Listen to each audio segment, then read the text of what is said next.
Well, it's that time of year that we're looking at things from the previous year and looking forward to the new year. It's the holidays. We often gather, and a little bit different this year, and we may be doing some gathering virtually. But what if you're just at home and you got a box to go through and you're going through a box? It's amazing what we can find. So join me as we go through a box together.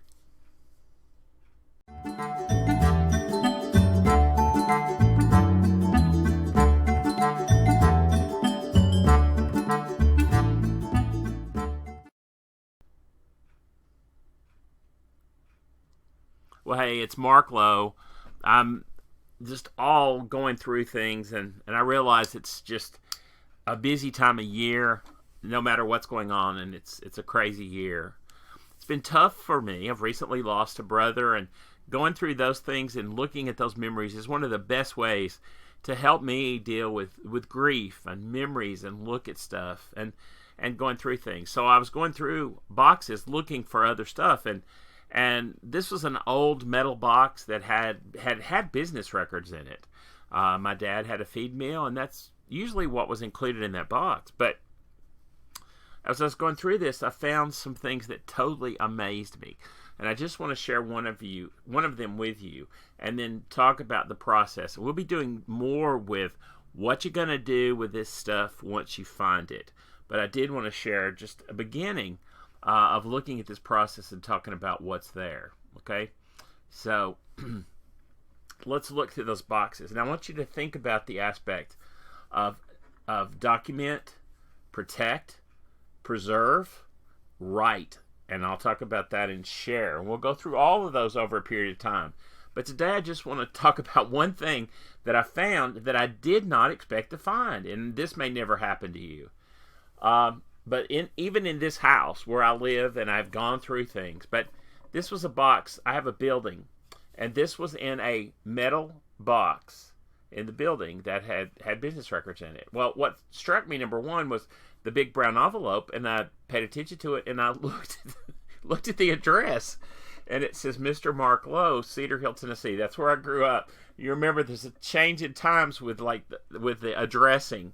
As we look at the time, is not dated on the process because it's deliverable, because it's franked from a member of Congress. It's from William R. Anderson, Bill Anderson, who was of the congressional district here in Cedar Hill. Well, number one, I thought, what in the world is in this envelope that was addressed to me? Now, I met him several times, but he was the congressman when I was much younger. I mean, you'll see, still when I was just in high school. And inside of that was the congressional record from July of 1971. That did not give me a clue, but I began to think a little bit more, what is this? And what is possibly involved in regard to this record? And it still amazes me. It's the size of it was a large stack of stuff, by the way. Okay, so instead of just being instead of just being a little thin thing, it was this thick plus an extra load of information. And as I looked at it, July of 1971, I began to think about what is the event, what was applying. And actually on the very back, most of these are, there are some things, but most of them are extension of remarks. And that's when a member of Congress can present a document to be recorded in the congressional record. And often they're read or presented in congressional, but it's an extension of remarks. So they may make something, and then I move to extend my remarks, and they would be published. And a lot of this stuff is private information, and when I say private, about private individuals, or it could be about a group or an activity. It's all kinds of things that are of extension of remarks, and we will spend some time in the new year looking at how to find information about somebody you might not have thought ever would have occurred in this process. So definitely bear with me as we go through this. So when I looked at the back of this, it referenced a specific page, and it was William Anderson, his extension of remarks, and I flipped to it. And so when I flipped to his extension of remarks, then there was a reference, the 1971 4-H citizenship course. We called it Citizenship Short Course. And so on that date, he's talking about in the early 1900s, a group of organizations emerged to make the best. Individuals' purpose was to make the best better, to learn by doing. Individuals soon became known as the 4-H Clubs of America. 4-H meaning head, heart, hand, and health, each used in the best possible way to help the community. And so he talks a little bit more about 4-H. And toward the end of this, he says a number of 4-H delegates were individually honored with a trip to Washington, D.C. for a short course on citizenship. He talked a little bit about the seminars, and he said those representing District 2 from the state of Tennessee deserve congratulations as highly motivated young citizens. I placed the names in the record along with my commendation for the excellent work they are doing. And then it proceeded to list them, the delegates, and it was held June the 12th through the 20th, 1971. I mean, very specific to help those of us who need to look back at a date. And then he listed the individual's name, address, and county. And you'll notice most of those are just like routes. There's some specific address. Some of my good friends, I mean, all of these people I know. These are people, there are a few people that I didn't know very well, but most of these people are 4-Hers that I knew and still know today.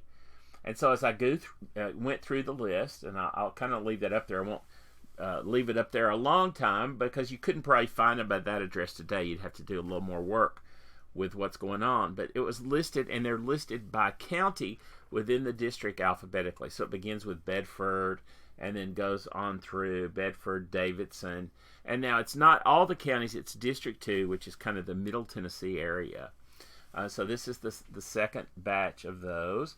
And in the middle of there on the left, back then I didn't use my first initial, but there's Mark Lowe, Cedar Hill from Robertson. I'm included, along with some of my other buddies who went from this county as well, and others from all around Middle Tennessee, the leaders who went, and the 4-H agents who went along on that trip, the very last listing. I think that was kind of amazing. I don't remember this. In other words, I don't remember seeing this at the time. Now, evidently I did. It was addressed to me, but it was protected. It was protected by my parents. I guarantee you. It was not something that I did collect my 4-H stuff, and I collected letters and pictures, all kinds of stuff that went into, and that's all in a particular box, a collection of information. But this is not something that I did. In this case, this is not something that I did collect. And so I'm like, wow. Anyway, my parents kept it, put it in that box, kept it in the envelope. Now, from 71 till now, you can calculate how long ago that's been. I mean, it's an amazing amount of time. And to look back and I can totally remember the event, but I don't remember this. And I don't know why it was here instead of somewhere else. So I have pictures that are in my scrapbook of the time period, and pictures that how am I going to do and document that. And so as I was continuing to do that, I'll show you one of the things that I've done to do that, and that is actually just sharing in one of the ways that we write up and share. Now here's a picture of that group of people that are mentioned. The agents are down there on the left. This is with our Senator Bill Brock at the time, who was the senator from Tennessee in 71, and the other agents around. And those of you that know me, I found myself earlier on here, and I should let you look and see if you could find me, because I don't think you would recognize me. Yeah, there I am. But I'm not going to even circle it or point it out. I'll let you guys look, figure it out. A group of young people at the time. We look good. And so sharing that piece of information, I think, is what's important with that. And when I dig through a box and I find something, the question often is, what am I going to do with it? When I look through a box, I'm going to document it. So I've got the date of the Congressional Record, got the information. I might keep this now. I'll put that in my 4-H, my book of stuff that I have otherwise. it's been protected. I didn't protect it, but at this point, it's on probably not high quality paper. I'll probably scan, which is what I've shared with you. I'll probably make a scan copy of it and save a digital copy of it. I might keep this copy for a while, but I'll probably get rid of most of this. There's no point to keep it. I'll tend to, there's not a point to keep every little piece of it. It's just not necessary. So in the process then of protecting it, I'll get rid of most of the other parts of it. I will make copies of the front and of the actual pages, and I may actually pull those out. I have separated just those pages. Not sure, as long as I keep the data, and in fact, I could print that on good acid-free paper, make a copy and print it and preserve it that way. I could take a photograph. Any of those will protect and will document the location, making sure I make the notation of where it came from, the congressional record. The next part it gets harder because I want to share it. And what I'll do with this is I'll probably share this clipping, just kind of what I've shared with you all. We have a group where we share documents, where we find pictures, etc., of the District 2, that middle district in Tennessee that no longer exists that way. They have different nomenclature now of the alumni of that group, and I'll share that with them. I will certainly write about it, and that could be this. I'm doing a little presentation about it, so I could refer to that and others to it. But I'm having memories of that event and people that I met, and so I might review those thoughts, and I could do a blog post. I could do a story.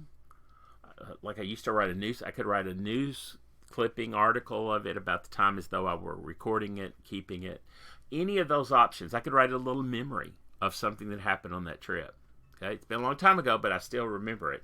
I also have another group of pictures. I could go through and look at those. Now, for many folks, that's the time you could pull that together and rearrange that. What of that do I need to keep for posterity or need to share? And that's where your thought process gets into this, of what is it you think about yourself that you would want to share with your family or with your friends or in the future, or the things that happened that are memorable to the point that they need to be written about, that you want to put more together than just this. And in that process, I'm really thinking that's what we're thinking about. It's the process of documenting, protecting the document, of preserving the document and or the memory, writing about it and sharing it. Now, every time I go through a box, sometimes I go through very quickly and I pull things out. And sometimes there are things that I'm like, why am I keeping that? And so often if I look at things, I have objects. And I've taught leadership classes for Chamber of Commerce in the past. And I have little things like I got caught being good medals and little things like that I used to give away as part of a class option. And I could have done that in genealogical classes. So if you got one sometime, you were caught being good. But in the process of keeping notes and things like that, you can tell by looking at this piece of paper that it is yellowed. And maybe you can't, but it is definitely dark yellowed and brown. So it's not in great shape, but it's at this point I can duplicate, I can reproduce, I can scan and preserve the information that's on there. And that's kind of what's important. If we're writing a story about something from the 1830s and we have a copy of the document, that works, at least at the point to illustrate, and it presents the protection of that information that we can write about. This is only 1971. Pretty ancient in some people's eyes, but not necessarily others. It's more recent history. But the concept is, as we go through this information, remember there are great folks who share a tremendous amount of information on YouTube, in blog posts about how to preserve, how to take care of archival information, and photographs, artifacts, paper. And we do want to do our part to do that, but I also want us to remember that part that is ours. And that is the part of actually then taking the information, of preserving it, of documenting it, of writing about it, or doing a YouTube about it, and then share that information. You know, it's a lot of fun when you have a memory and you have the ability to share it. In that process, I'm going to run across things over the holidays of the time periods, and it's a great time to think about what will you do, and maybe it's a time to go get a little box, a big box. Sometimes if it's overwhelming, take the big box of stuff, take a little bit of it out and process it. And then when you get through processing that, and in some cases that is disposing of information. Once you've written and documented it, you may not need to keep that piece of paper anymore. Then you can throw that away and then process the next piece of information. It doesn't take a lot of time, and it's lots of fun. The hard part is staying on focus, as it always with us.